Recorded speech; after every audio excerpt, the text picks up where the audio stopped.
우리 함께 합독하십니다. 시작. 바울이 회당에 들어가서 석 달 동안 담대히 하나님 나라에 관하여 강론하며 권면하되 어떤 사람들은 마음이 굳어 순종하지 않고 우리 앞에서 이도를 비방하거늘 바울이 그들을 떠나 제자들을 따로 세우고 두란노 서원에서 날마다 강론하니라. 두 해 동안 이같이 하니 아시아에 사는 자는 유대인이나 헬라인이나 다 그의 말씀을 듣더라.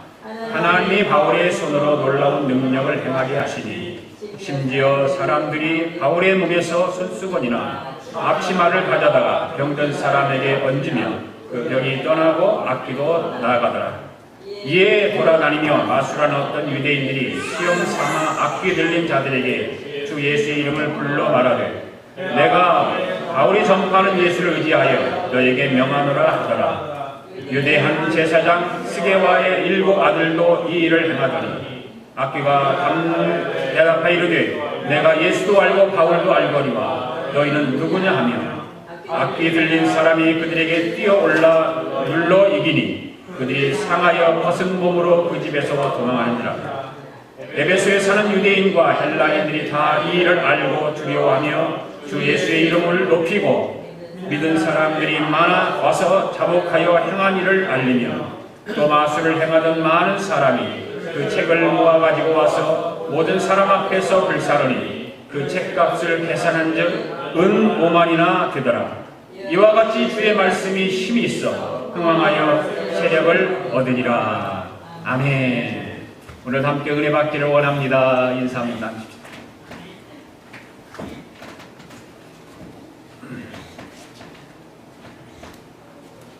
우리가 인생을 살아가는 데 있어서 모든 일들이 잘 되기를 원하고 좋은 일만 있기를 원합니다. 그리고 내가 계획하고 하는 일들이 결과가 좋기를 원합니다. 무슨 일이든지 항상 기쁘고 즐거운 마음을 해야 그런 결과를 얻을 수 있습니다. 일을 할 때 마지못해서 억지로 하게 되면 그 일이 피곤합니다. 그리고 능률도 잘 오르지 않습니다. 그러나 기쁘고 즐거운 마음으로 일을 하게 되면 능률도 오르게 되고 피곤하지도 않습니다. 음식을 먹을 때도 마찬가지입니다. 마지못해서 억지로 먹게 되면 소화도 잘 안 되고 그 음식을 먹고 나서 체하게 되죠. 그러나 음식을 먹을 때 즐거운 마음으로 먹게 되면 소화도 잘 되고 건강도 좋은 영향력을 통해서 도움이 되는 것입니다. 학생들에게도 마찬가지죠. 공부를 억지로 하라고 하면 마지못해서 하는 신용을 할지 몰라도 성적은 안 오른다는 거죠. 그러나 공부를 즐거운 마음으로 공부 잘하는 사람들을 보면 공부 재밌어서 해요. 공부가 재밌다고 이야기하는 학생들이 많아요. 그런 학생들은 공부 잘하고 실력도 좋고 성적도 좋습니다. 우리가 신앙생활도 마찬가지가 아닐까 생각합니다. 억지로 신앙생활을 하게 되면 부담스럽죠. 힘들어요. 내가 기쁘고 즐거운 마음으로 신앙생활해야 그 신앙생활이 신나죠. 그리고 복이 되고 은혜가 됩니다. 기도하는 것도 마찬가지고 성경에 읽는 것도 마찬가지고 전도하는 것도 마찬가지고 하나님 앞에 헌금을 하는 것도 억지로 하게 되면 시험됩니다. 그러나 즐거운 마음으로 하게 되면 하나님 앞에 바치면서도 기쁘고 즐거운 것입니다. 즐거움으로 하는 일과 억지로 하는 일은 결과가 다르게 나타나게 되는 것입니다. 바울에 대해서 우리가 공부를 지금 계속하고 있는데 바울은 에베소에서 복음을 전파하는 일과 말씀을 강론하는 일을 억지로 하지 않고 즐거운 마음으로 합니다. 그 많은 고통과 어려움과 힘든 일이 그 앞에 있었지만 그 복음 전파하는 일에 대해서는 즐겁게 합니다. 핍박이 와도 즐겁습니다. 고난이 와도 즐겁습니다. 자기를 와서 누가 때려도 즐겁습니다. 왜 그렇습니까? 전에 아시아에서 복음 전파를 했을 때에 성령께서 그 길을 막으시고 유럽으로 먼저 가서 복음을 전파하도록 했습니다. 그래서 2차 복음 전파 사역을 마치고 3차 복음 전파 사역을 시작하는데 바로 에베소에서부터 시작하는 거죠. 에베소에서 시작합니다. 그래서 바울은 기쁘고 즐거운 마음으로 3차 복음 전파 사역을 하게 되는 것입니다. 1차 복음 전파 사역을 감당했던 에베소였기 때문에 특별히 그곳은 더 관심이 많았어요. 그래서 에베소에서 복음 전파 사역을 좋은 결과를 얻을 수가 있었던 것입니다. 오늘은 증인들의 이야기 쉬운 두 번째입니다. 에베소에서 말씀을 강론하는 바울의 복음 전파 사역에 대해서 우리가 하나님 말씀을 강해도 하고 듣기도 하고 은혜도 받기를 원합니다. 오늘도 하나님의 말씀을 들으실 때에 하나님께서 주시는 은혜를 사모하는 마음으로 들을 수 있기를 바랍니다. 그리고 마음과 생각을 그 말씀에 집중할 수 있기를 바랍니다.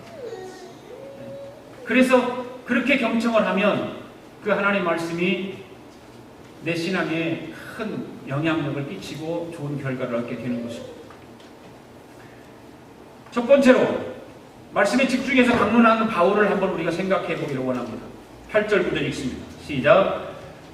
바울이 회당에 들어가 석 달 동안 담대히 하나님 나라에 관하여 강론하며 번면하되 어떤 사람들은 마음이 굳어 순종하지 않고 우리 앞에서 이 도를 비방하거늘 바울이 그들을 떠나 제자들을 따로 세우고 두란노 서원에서 날마다 강론하니라.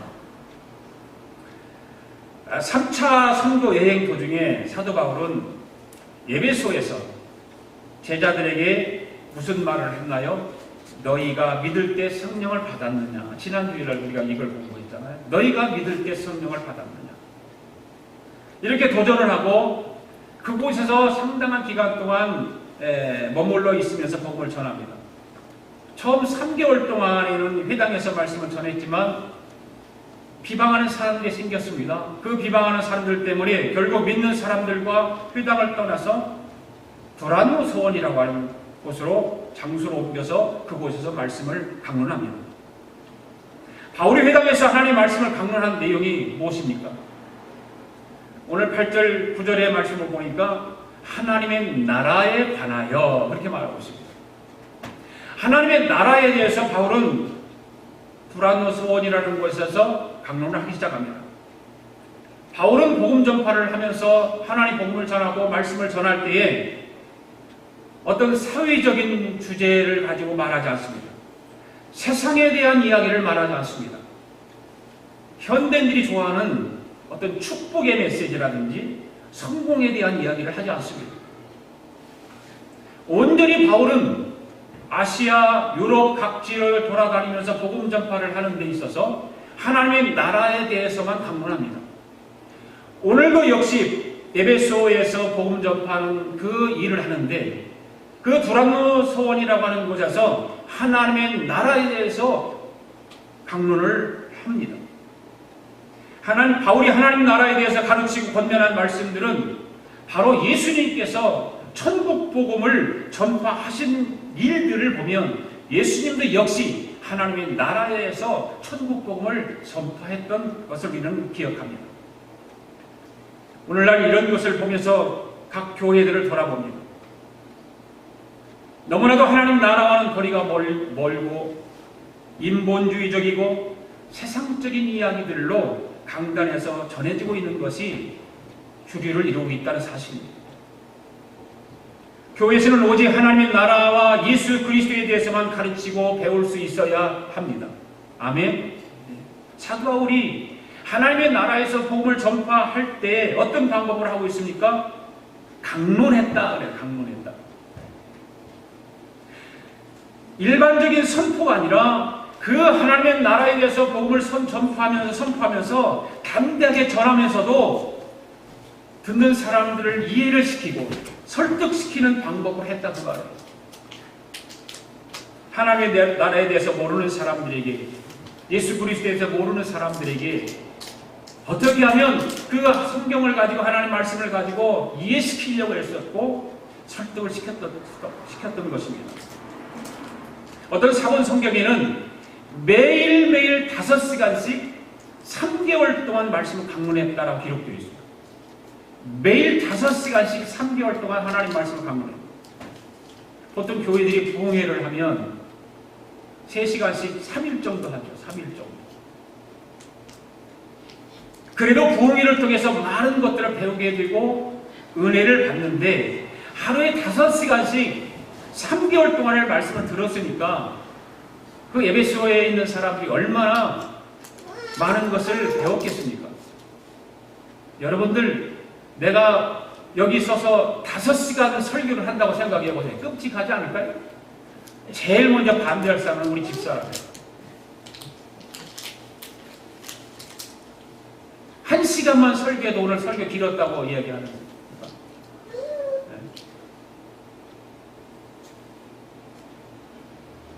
예배소에 있는 사람들은 바울이 그렇게 복음을 강론했다는 거예요. 하나님 말씀에 대해서, 하나님 나라에 대해서 그렇게 은혜를 받고 말씀을 배우는데, 그런데 이상한 일이 생겼어요.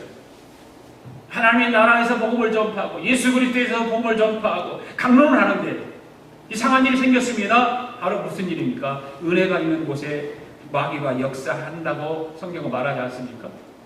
바울이 말씀을 강론하는데 여지없이 원수 마귀가 등장하죠. 그래서 그 마귀의 회방이 있기 시작합니다. 9절 보십시오. 어떤 사람들은 마음이 굳어 순종하지 않고 무리 앞에서 이 도를 비방하거늘 이렇게 말씀하고 있죠. 그 8절 9절에서 9절 말씀은 그렇게 말하고 있어요. 어떤 사람의 마음이 굳어 순종하지 않고 무리 앞에서 이 도를, 하나님의 나라에 대한 바울이 강론하는 그 말씀을 방해했다, 비방했다. 많은 사람들이 하나님의 나라에 대해서 듣고 은혜를 받습니다. 그런데 어떤 사람들은 그 말씀을 듣는 데 있어서 마음이 열리지 않습니다. 그리고 하나님의 말씀인 복음에 대해서 비방을 합니다. 그래서 바울은 더 이상 그곳에서 하나님 말씀을 강론할 수가 없습니다.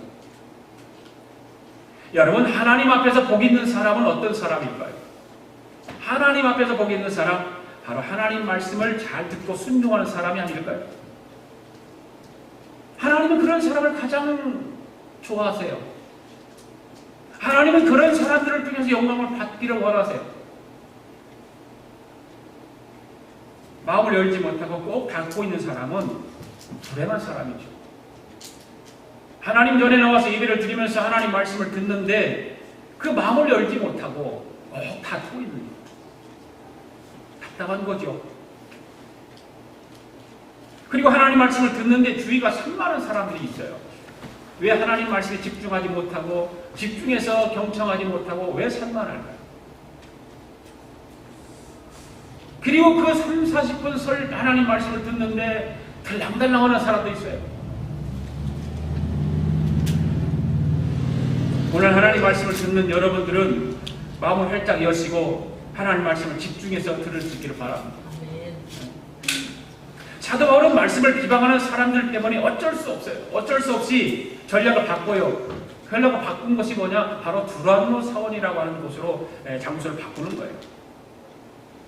그 전에 은혜 받은 12명의 사람들과 함께 일을 시작했습니다. 모함하고 방해하는 무리들이 있을 때 그들을 떠나는 거예요. 그리고 제자를 따로 세워요. 그리고 날마다 2년 동안 말씀을 강론을 하면서 말씀을 가르칩니다. 2년 동안 시간을 투자하는 거예요. 예배소에서 바울이 2년 동안 하나님 말씀을 강론하는 일에 시간을 투자해. 이것도 중요하지만 2년 동안 그 바울이 하나님의 나라에 대해서 말씀을 강론하는 시간을 투자해서 듣는 사람들도 훌륭한 거예요. 할렐루야. 날마다 2년 동안 말씀을 듣기 위해서 헌신하는 것은 대단한 것입니다. 여러분들 일주일만 내가 교회에다 붙들어 놓고 저녁마다 집회를 한다고 생각하고 붙들어 놔도 여러분들 반응이 어떻게 나올까 궁금해요. 헌신이 없으면 굉장히 불가능한 일들입니다. 시간에 대한 투자. 내가 하나님의 말씀을 듣기 위해서 시간을 투자하는 것, 헌신하는 것 쉬운 거 아니죠. 여러분, 시간을 주님께 드릴 수 있기를 바랍니다. 아낌없이 드릴 수 있기를 바랍니다. 인색함이 없이 드리기를 바랍니다. 최선을 다해서 사는 모습으로 드리시기를 즐겨한다면 하나님은 놀라운 축복이 있을 것입니다.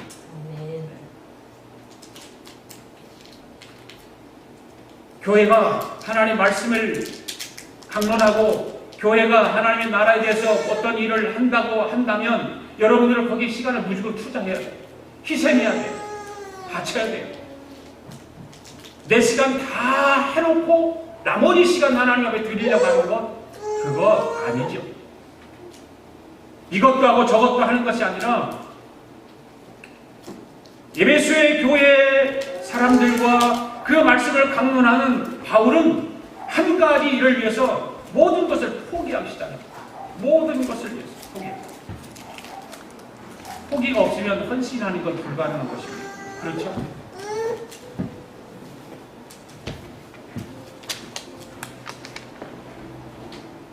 지금 우리들이 살고 있는 방법으로 살면서 무슨 일이 일어날 수 있다고 생각하십니까? 현재 우리가 살고 있는 방법을 바꾸지 않는 어떠한 일도 일어날 수 없습니다. 바꿔야 되는 것입니다. 우리가 건강을 한번 생각해 보자고요. 내가 먹는 음식을 바꾸지 않는 한 내 건강은 과거나 지금이나 똑같은 거죠. 건강하기 위해서는 음식을 바꿔야 돼요. 체질을 바꿔야 되는 거죠. 그러나 지금 내 몸이 건강해지기를 원한다면 바꾸는 거예요. 지금 음식을 먹기 때문에 건강이 안 좋다면 옛날 음식을 그냥 먹으면서 그 환경 속에서 계속 있으면 내가 건강해지는 건 불가능한 것입니다. 내가 그러면서도 건강해지기를 바란다고 하는 것은 불가능한 것이 잘못인 것입니다. 그와 마찬가지로 우리가 지금까지 살아온 방법을 바꾸지 않는 한 우리 안에 어떤 고민과 갈등은 계속된다 그 말이에요. 아멘. 만약 여러분이 다른 방법으로 살고 싶다면 생활을 바꿔야 되는 것입니다. 아멘. 10년이나 지금이나 똑같다고 한다면 앞으로 10년 후에도 똑같은 거예요. 변화가 오기 위해서는 우리는 대단한 결정을 해야 되고 포기할 건 포기하는 것입니다. 아멘. 네. 뭔가를 포기하지 않으면 새로운 것을 얻을 수 없고 그 새로운 것을 통해서 변화가 일어나지 않는 거예요. 그리고 뭔가를 결정해야 됩니다. 결정한다고 하는 것은 대가를 치르는 거예요. 뭔가 대가를 치러야만이 내 모든 것이 다르게 형성되는 거고 신앙이고 인생의 삶이고 나의 가정이고 모든 일들이 그 대가를 치르지 않으면 변화는 불가능한 것입니다. 바울과 제자들은 2년이라는 시간을 투자합니다. 그 에베소라고 하는 3차 전도 여행을 통해서 에베소라고 하는 그곳에서 2년이라는 시간을 투자합니다. 그리고 그것들을 위해서 그들은 마음껏 헌신합니다. 결심을 했습니다. 그래서 그들에게 변화가 오는 것입니다. 내 삶의 모든 방법, 스타일을 바꿔야 하는 것입니다. 그래야 변화가 일어나는 것입니다. 할렐루야. 두란노 서원 사역은 어떤 열매를 맺습니까? 10절을 보십시오. 10절 말씀 보면 읽어볼까요? 시작. 2해 동안 이같이 하니 아시아에 사는 자는 유대인이나 헬라인이나 다 주의 말씀을 듣더라. 아멘. 모든 사람들이 복음의 소식을 듣게 되었다 이 말입니다. 2년 동안 그곳에서 두란노 서원에서 이 말씀 하나님 나라에 대해서 강론을 할 때에 이런 변화가 일어난 것입니다. 한 곳에서 집중해서 그들이 헌신하며 말씀 앞에 서니까 아시아에 있는 유대인이나 헬란이나 전부 예수님에 대한 소식을 듣게 되었다 그 말이에요. 그 변화가 일어나기 시작한 것입니다. 여러분, 선교는 무엇일까요? 선교는 말씀 사역의 결과가 선교입니다. 그래서 선교 사역하는 목사님들, 교회종들을 보면 각자 다 달라요. 어떤 선교사들은 집중적으로 말씀 사역만 하는 선교사도 있고 어떤 사람들은 말씀 사역도 하면서 다른 걸 또 하죠. 그들 도와주는 일, 일 하여튼 엄청나게 선교사들이 하는 일이 참 많아요.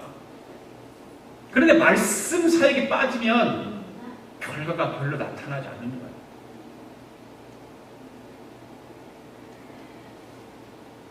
말씀 앞에 서면 말씀 사역을 통해서 전도의 열매도 맺혀지게 되는 거고, 말씀 공부를 통해서 신앙의 성숙함도 있게 되어지는 거고, 말씀 사역을 통해서 놀라운 일들이 일어나는 것입니다. 우리 교회도 이런 역사가 일어나기를 바랍니다. 말씀 사역을 통해서, 말씀 통해서. 그 다음에 두 번째는 놀라운 능력을 행하는 바울의 사역을 한번 봅시다. 11절 12절 말씀 읽습니다. 시작. 하나님이 바울의 손으로 놀라운 능력을 행하게 하시니 심지어 사람들이 바울의 몸에서 손수건이나 앞치마를 가져다 병든 사람에게 얹으면 그 병이 떠났고 마귀도 나가더라. 할렐루야. 3차 선교 여행 도중에 사도 바울은 에베소서 제자들에게 너희가 믿을 때 성령을 받았느냐? 라고 도전하고 그곳에서 상당한 기간 머물러 있으면서 복음을 전합니다. 처음 3개월 동안에는 회당에서 말씀을 전했지만 비방하는 사람들 때문에 결국 믿는 사람들과 회당을 떠나서 바로 이 도라미오라고 하는 성원에서 강론한다고 아까도 말씀드렸듯이 지금 그런 상황입니다. 그렇게 날마다 강론을 하자 그 에베소에 있는 사람들, 외부에 있는 사람들, 유대인들, 아시아에 있는 유대인들, 아시아에 있는 헬라인들, 이방인들, 이런 사람들이 하나님 말씀을 들었습니다. 그렇게 하나님 말씀 중심적인 사역을 하니까 하나님은 바울의 손을 통해서 놀라운 능력을 나타나게 하신 거예요. 신전의 사람들이 바울의 몸에서 손수건이나 앞치마를 가져다가 병든 사람들에게 갖다 얹으니까 병이 떠나갔어요. 악귀도 떠나갔어요. 특별히 무슨 안식이도 한 것도 아니에요. 바울이 의도적으로 그런 신비한 능력을 보여주려고 의도하지 않았어요. 그런데 기적이 일어나는 것입니다. 왜 그런 기적이 있게 하셨을까요? 2년 동안 거기서 말씀 강론을 통해서 사역을 감당하는 그 바울에게 왜 그런 일이 있게 하셨을까요? 당시 이 에베소는 우리가 공부했듯이 고린도나 아덴처럼 헬라 문화, 어떤 다른 종교가 그런 본산지가 바로 에베소예요. 헬라 문화의 본산지가. 그러니까 그곳에는 우상 숭배가 극심한 겁니다.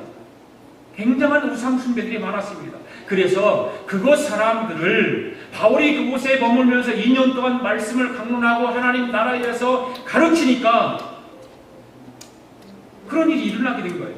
그러기 위해서 하나님은 더욱더 그 바울의 사역에 힘을 불어넣어주기 위해서 그 기적을 베풀도록 하나님은 허락하신 것입니다. 그런 능력이 필요했던 것입니다. 그래서 하나님은 그런 능력을 허락하신 겁니다. 지금도 그런 능력은 일어날 수 있습니다. 할렐루야. 그러나 사도 바울이 이방 종교의 어떤 점술사나 마술사나 무속인들이 행하는 그런 일들, 그런 마술적인 능력을 의도적으로 한 것이 아니라는 거죠. 요즘은 이런 능력을 행하기 위해서 그냥 듣는 이야기로 들어오면 배운대요. 이렇게 쓰러뜨리는 거, 이러는 것도 배워서 한다는 거, 배워서. 그게 신령한 것일까요?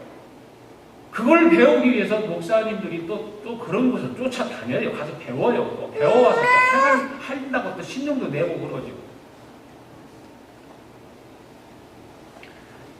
오늘 본문을 보면 사도 바울은 불안노 서원에서 날마다 말씀을 강론하는 특별 집회를 열은 거예요. 2년 동안이나 계속해서 하나님 말씀을 하나님 나라에서 강론합니다. 그런 말씀 중심적인 모습을 통해서 오히려 바로 기적적인 능력이 나타나게 되는 것입니다. 할렐루야. 네. 말씀은 뒤로 제쳐놓고 능력 행하는 것만 하기 위해서 별 수단을 방법을 다 동원해가지고 능력 행하는 일을 한다면 무슨 하나님의 영광이 그곳에 나타나겠습니까? 만약 그런 놀라운 역사가 지금 이 자리에서 일어난다면 우리 교회는 감당할 수 없을 만큼 부흥의 역사가 일어나게 될 것입니다. 우리가 함께 말씀을 들었던 5장에서 이런 비슷한 사례가 있었잖아요. 어떤 사례였습니까? 베드로가 지나갈 때 베드로의 그림자만 덮어도 아픈 사람이 나았어요. 그렇죠? 여러분, 성경은 없는 이야기를 만들려는 것이 아니잖아요. 소설처럼 꾸며서 기록해 놓은 책도 아니잖아요. 실제로 있었던 사실을 그대로 기록해 놓은 살아계신 하나님의 말씀이잖아요. 할렐루야. 네. 여러분 믿습니까? 네. 더군다나 사도행전 같은 것은 사도행전을 기록한 사람 누가 기록했어요? 누가는 직업이 뭐예요? 의사예요. 그 의사인 누가가 현장을 목격하고 체험한 걸 기록해 놓은 것이 사도행전이에요.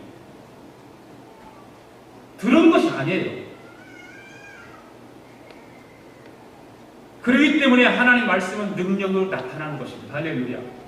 하나님 말씀은 능력의 말씀입니다. 아멘. 2년 동안 집중해서 함께 살면서 하루 종일 말씀을 보고 하나님 앞에 구별된 모습으로 살았니까 언제부터인지 모르지만 능력이 나타나기 시작하는 거예요.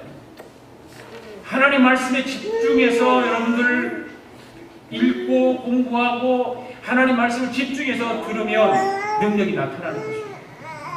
하나님 말씀에서 능력이 나타나는 것이지 어느 개인의 사람에 의해서 능력이 나타나는 것이 아니에요. 우리가 하나님 앞에 붙어 있기만 하면 나도 모르는 사이에 능력이 자기 몸에서 채워지는 거예요. 하나님의 능력으로 채워지는 것입니다. 아멘. 얼마나 능력이 놀랍군지 성경은 뭐라고 말합니까?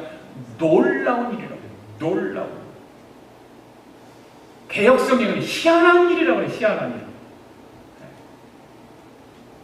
얼마나 놀라운지 사도 바울에게 있는 그 손수건, 주머니에 손수건, 아니면 그 당시에 뭐 사도의 앞치마를 차고 다녔는지 모르겠어요. 왜 앞치마 얘기했는지 난 모르겠는데 앞치마를 가져다가 병든 사람한테 얹으니까 사람이 낫다는 것입니다.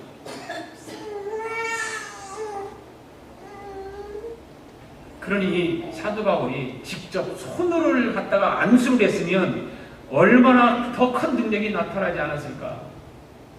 앞치마만 갖다가 대도 병든 자가 낫고 손수건을 갖다가 대도 병든 자가 낫는데 바울이 손으로 갖다가 얹어가서 안수를 했으면 얼마나 큰 능력이 나타날 수 있을까. 여러분 하나님 말씀 안에 능력이 나타나는 줄로 믿습니다. 13절에서 16절까지 쭉 이렇게 말씀을 보면 그 하나님의 말씀에 능력이 나타나는 것을 봅니다. 사람들이.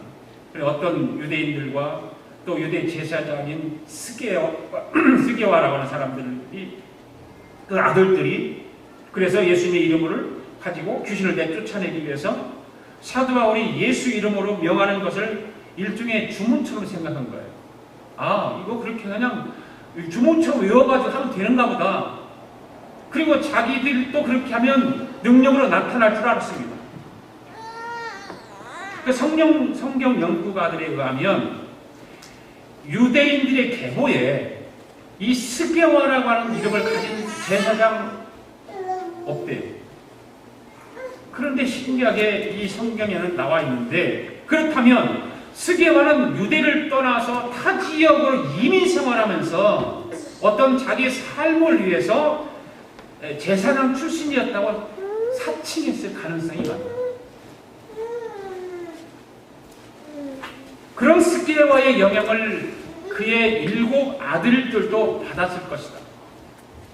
그래서 아들들이 예수 이름을 차칭하면서 악귀 들린 사람에게 예수 이름을 명하노니 악귀야 당장 떠나거라 이렇게 외치죠. 그 악귀가 뭐라고 대답하죠? 야 임마 내가 왜 떠나냐?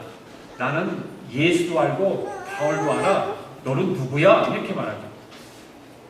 귀신이 그렇게 말하는 거예요. 그 말과 함께 악기 들린 사람이 스게와 아들을 공격하니까 이 스게와 아들들이 어떻게 할까?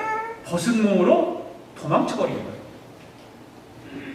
이 장면을 보면 하나님의 이름을 망령되이 일컫지 말라는 10계명 가운데 몇 번째 계명? 3번째 계명. 여러분 믿음 없이 나사렛 예수 이름으로 물러가라고 주문 외우듯이 하면 가능할까요? 아마 오히려 성경 말씀을 비춰서 보면 징계받을 거예요. 가끔 오면 찬양과 경배를 올려드립니다. 그런데 믿음 없는 찬양, 감정, 경배, 믿음 없는 기도 있죠. 여러분들에게 주보에다가 제가 다음 주일날 기도 대표 기도 누구 할 것 9주절에 계속 다 올려드려요. 그 여러분들을 얼마만큼 그 기도를 준비합니까? 내가 대표 기도를 맡았으면 얼마만큼 준비합니까? 물론 잘하리라고 생각을 해요. 당분 부탁을 드리는 것은 다음 주일날 내가 대표기도 순서다 그러면 그 전에 토요일날 새벽 예배 꼭 나오세요. 대표기도 맡은 사람. 그 어느 목사님, 제가 신앙생활할 때 어느 목사님은 대표기도 할 장로가 주일날 새벽기도 안 나오면 그날 대표기도 안 시켜요. 몇 주 전부터 부탁한 거지만 그날 새벽 예배 안 나오면 주보에 올랐어도 대표기도 안 시켜요. 그런 목사님을 봤어요. 그건 왜 그럴까요? 그만큼 순서를 맡은 분들은 정말 최선을 다해서 믿음을 가지고 준비를 하고 하라 그 말이죠. 믿음이 그 바탕에 없으면 찬양과 기도에 아무런 역사가 일어나지 않기 때문에 그러는 것입니다. 여러분, 오늘날 현대 교회와 그리스도인의 영적 상태가 이와 비슷하다는 것을 우리는 알아야 됩니다. 교회는 많습니다. 예수 믿는 사람도 많습니다. 그러나 영적 능력 있는 교회는 얼마나 될까요? 많은 예수 믿는 사람이 많습니다. 영적 능력을 가진 하나님의 사람들은 얼마나 될까요?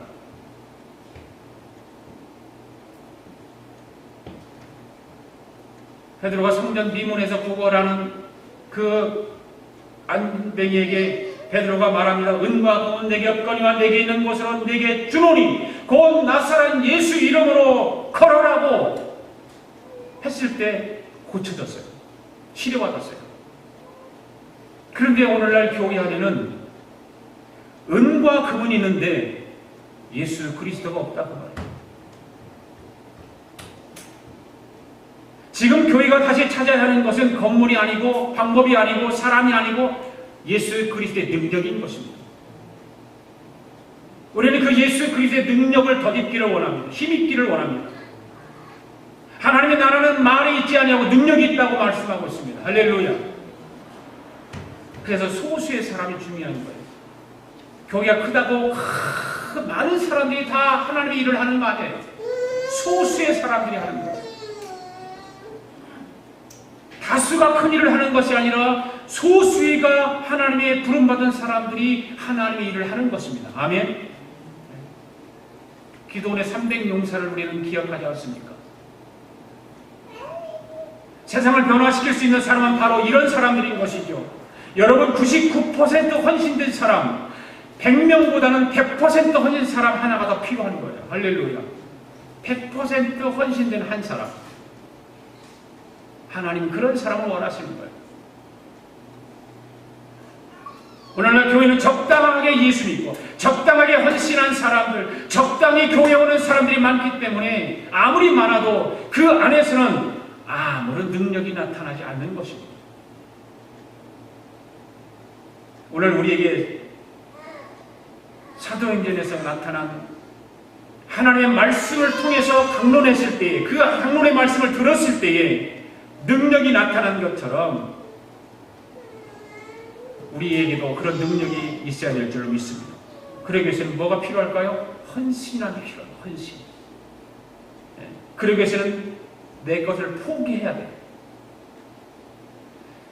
그것도 생각하고 저것도 생각하는 사람에게는 아무 일도 일어나지 않습니다. 그래서 우리는 결정해야 돼요. 결정. 단호한 결정이 필요한 것입니다. 로마서 12장 1절에 보면 이런 말씀이 있어요. 그러므로 형제들아, 내가 하나님의 모든 자비하심으로 너희를 권하노니 너희 몸을 하나님이 기뻐하시는 거룩한 사함제사로 드리라. 이는 너희의 영적 예배니라.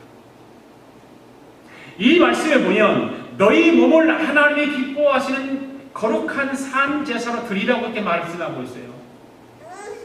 이 말씀을 보면 중요한 것은 이 말씀에 마음을 주라는 말이 없어요.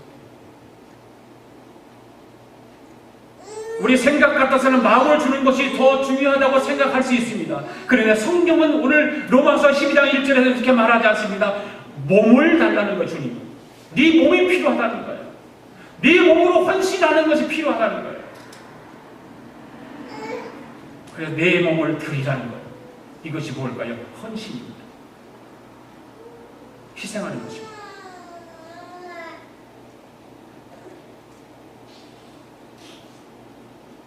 여러분 마음으로 전도한다고 전도가 되나요? 여러분 마음으로 헌금하면 됩니까? 여러분 마음으로 헌신하면 헌신이 되는 걸까요? 이 헌신은 무엇으로 해야 될까요? 몸으로 하는 거예요. 몸으로 해야 돼요. 진짜 헌신은 시간을 드리는 거예요. 마음으로 시간을 드려집니까? 손과 발을 드리는 것입니다. 그것이 진짜 헌신입니다. 할렐루야. 몸을 드리는 사람을 통하여 기적과 능력과 역사는 나타나는 것입니다. 많은 사람들은 입으로 예수를 믿습니다. 생각으로 예수를 믿습니다. 내 육체를 가지고 예수를 믿으려고 하지 않습니다. 그러나 만약 몸으로 우리의 삶을 하나님 앞에 드리면 어떤 일이 일어날까요? 오늘 본문을 보니까 우리는 그걸 알 수 있잖아요. 우리가 미국에 살고 있어요. 미국에 사는 아시안인이나 인도인이나 비엔남 사람이나 그 다음에 멕시코 사람이나 유대인 모두에게 복음이 전파되는 성령의 역사가 일어나게 될 줄로 믿습니다. 우리의 몸으로 하나님 앞에 드리면 헌신을 얘기하는 거 아닐까요? 사랑하는 교회 여러분, 성경대로 살고자 하는 일들이 있어지기를 바랍니다. 성경대로 살기를 원합니다. 이런 사람들이 세계를 변화시키는 것입니다. 이런 사람들이 우리가 살고 있는 이 사우스를 변화시키고 이 실리콘밸리를 변화시킬 수 있는 거예요.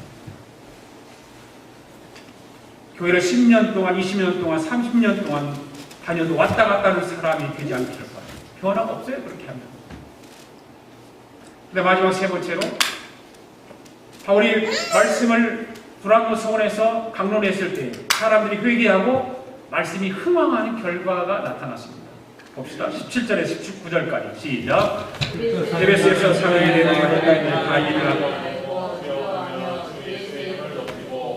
믿은 사람들이 많이 와서 작업하여 행한 일을 알리며 또 마술을 행하던 많은 사람이 그 책을 모아가지고 와서 모든 사람들에게 불사하니 그 책값을 계산하는 은 5만이나 되더라. 할렐루야. 사도 바울이 담대하게 하나님 말씀을 강론하니까 굉장한 능력이 나타나고 역사가 일어난 것입니다. 그러자 에베소에 사는 유대인들과 헬라인들이 두려워하기 시작합니다. 그리고 주 예수 이름을 높이기 시작합니다. 2년 동안 그 두란노 서원에서 하나님 말씀 사역을 감당합니다. 계속해서 하나님 나라에 대해서 예수 그리스도의 복음을 전파합니다. 변하기 시작한 것입니다. 주 예수 그리스도를 비방하던 사람들이 모두가 예수 그리스도의 이름을 어떻게 했다? 높였다. 할렐루야. 또 믿는 사람들은 스스로 사람을 찾아가서 자기들이 지은 죄를 자복하고 회개하는 역사가 일어났어요. 믿는 사람. 여러분, 진정한 부흥에는 진정한 회개가 있습니다. 할렐루야. 진정한 부흥에는 회개가 있습니다. 회개가 없이 교회가 부흥하면 소용없습니다. 회개 없이 축복이 오고 회개 없이 부자가 되고 회개 없이 만사형통하는 것은 그건 축복이 아닙니다. 반드시 회개가 있어야 하는 것입니다. 여러분들이 신앙생활 합니다. 예수 믿고 구원받았습니다. 회개 없는 구원 그거는 잘못된 것입니다. 여러분 그냥 마음으로만 그거는 예수 믿는 거예요. 그냥 생각으로만 예수 믿는 거예요. 여러분 이성만 가지고 예수 믿는 거예요. 반드시 예수를 믿는다고 고백하면, 내가 예수님을 구세주로 영접하면 반드시 회개가 있어야 하는 것입니다. 어떤 형태로든 것입니다. 정말 축복은 어떤 물질이 많이 생기고 이익이 많이 생기고 좋은 일이 많이 생기는 것이 축복이 아니라 진정으로 하나님 앞에서 자기의 모습을 발견할 수 있는 것이 축복입니다. 아멘. 하나님 앞에서 나는 누구인가? 나를 발견하는 거예요. 여러분들 하나님 앞에서 여러분은 누구입니까? 그냥 나는 납니까? 그걸 발견할 줄 알아야 돼요. 나는 하나님 앞에서 누구인가?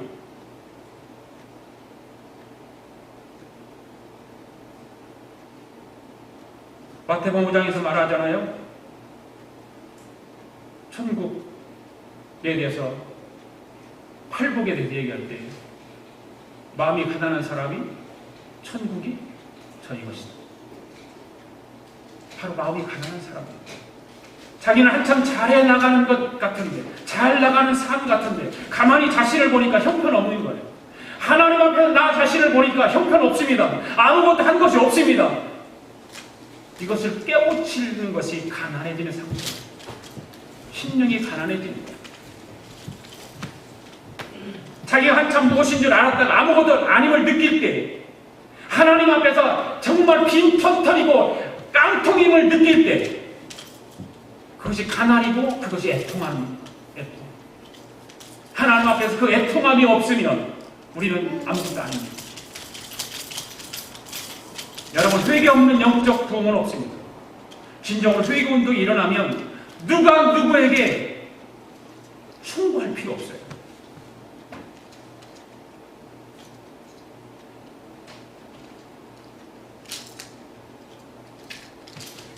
불안도 서원에서 2년 동안 말씀을 강론을 하고 그 말씀 훈련을 받았더니 아시아에 있는 모든 유대인이나 헬라인이나 주의 복음을 듣더라.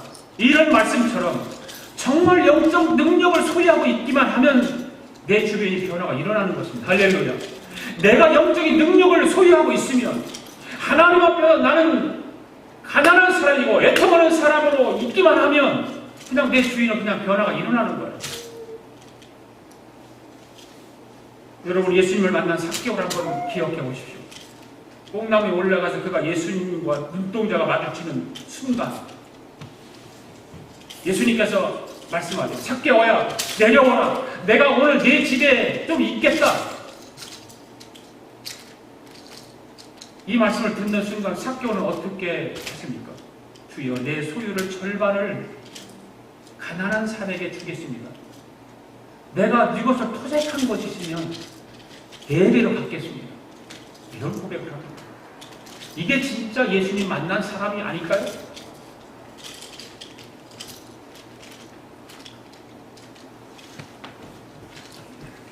여러분, 은혜 받은 증거도 회개입니다. 성령 받은 증거도 회개입니다. 할렐루야. 회개함이 없이 은혜 받지 못합니다. 회개함이 없이 성령 충만하지 못합니다. 거룩하신 하나님을 접촉하는 순간에 우리는 스스로 주인인 것을 깨닫고 고백해가지는 거예요. 할렐루야. 여러분, 다 이런 경험했으리라 저는 믿어요.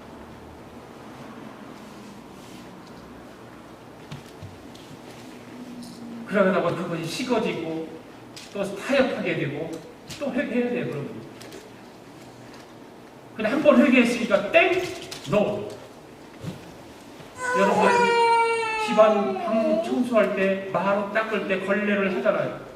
그럼 걸레질을 한 번 빨아갖고 계속해서 그 걸레질을 계속 합니까? 더러워지는데? 더러워지면 어떻게 해야죠? 또 빨아야 되잖아요. 또 빨아서 닦아야 되고 또 빨아서 닦아야 돼요.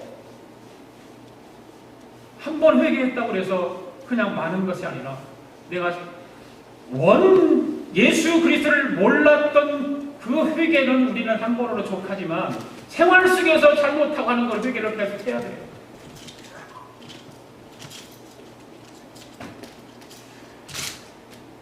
그들이 회개한 내용이 무엇입니까? 19절 다시 읽겠습니다. 19절 보십시오. 마술을 행하던 많은 사람이 그 책을 모아가지고 와서 모든 사람 앞에서 불사르니 그 책값을 계산하는데 5만이나 되더라. 할렐루야. 한마디로 점치고 미신적인 행동을 하는 것을 회개하는 겁니다. 그렇죠? 그것이 잘못이었다는 사실을 그들은 깨닫게 된 거예요. 어떻게 했을 때? 하나님 말씀을 들었을 때. 하나님 말씀을 들었을 때 깨닫는 거예요. 어떤 사람은 하나님 말씀을 들어도 깨닫지 못하는 사람이 있잖아요. 그 하나님 말씀을 듣고 깨달으니까 이것이 마귀이시구나, 이것이 사탄의 역사였구나, 그리고 자기들이 정을 치기 위해서 사용했던 모든 책들을 가져와요. 은 5만이라고 하는 가치가 얼마인지 제가 모르겠어요. 그렇지만 굉장하다는 것을 알아요. 이것이 보통 계산하면 엄청나게 많은 돈일 것이다. 이것은 값으로 계산할 수 없을 만큼 굉장히 많은 분량의 액수와 같은 것입니다. 그 액수에 해당하는 책들을 어떻게 했다? 불살랐다.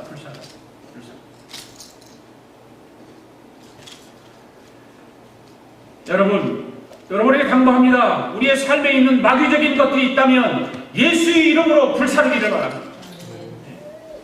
우리 삶 속에 있는 사탄적인 것들이 있다면 모두 예수의 이름으로 하늘 태워지기를 바랍니다.